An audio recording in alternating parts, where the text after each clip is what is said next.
इस बात से इनकार नहीं किया जा सकता कि भारत में आज भी छोटे शहरों और गांव में लड़कियों के साथ एजुकेशन को लेकर जेंडर डिस्क्रिमिनेशन होता है और यही वजह है कि इंडिया में बहुत से परिवारों में लड़कियों की पढ़ाई पर ध्यान नहीं दिया जाता।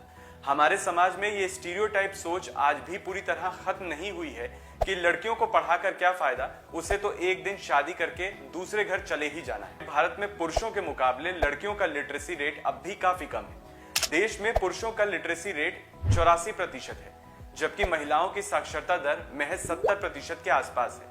और ये हाल तब है जब सरकार ने बड़े स्तर पर बेटी बचाओ बेटी पढ़ाओ और राइट टू एजुकेशन जैसी स्कीम्स की शुरुआत की है।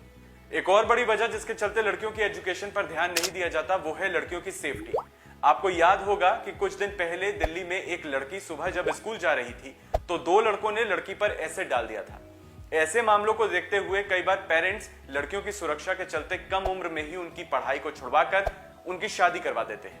एक और बड़ी वजह जो काफी हैरान करने वाली है वो ये कि भारत में कुछ लड़कियों को तो सिर्फ स्कूल माहवारी यानी मेंस्ट्रुएशन की वजह से छोड़ना पड़ता है, क्योंकि बहुत से स्कूलों में इसके लिए लड़कियों को कोई प्रॉपर फैसिलिटीज नहीं दी जाती। साल 2020 में TOI की एक रिपोर्ट आई थी जिसमें बताया गया था कि भारत में राइट टू एजुकेशन के लागू होने के बावजूद 15 से 18 साल की उम्र की 40% लड़कियां स्कूल नहीं जा रही हैं।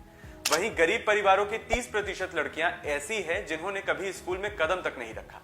इतने सोशल बैरियर्स के बावजूद जहां कहीं भी महिलाओं को आगे आने का मौका दिया गया है, वहां महिलाओं ने यह बात साबित करके दिखाई है कि वो मल्टीटास्कर है जो घर को संभालने के साथ साथ जॉब करने में भी सक्षम है। भारत में महिलाएं इकोनॉमिकली कितना कंट्रीब्यूट कर सकती हैं, इसका अंदाजा आपको इस बात से लग जाएगा कि ऐसे देश जहां अरबपति महिलाएं सबसे ज्यादा है, उन देशों की लिस्ट में भारत 5वें नंबर पर आता है।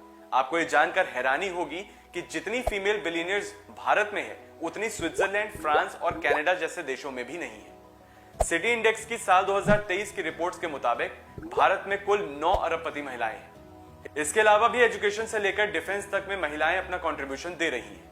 बावजूद इसके ये बात किसी से नहीं छिपी कि महिलाओं को आज भी लीगल, सिविल, सोशल और एजुकेशनल इक्वालिटी के लिए लड़ना पड़ रहा है।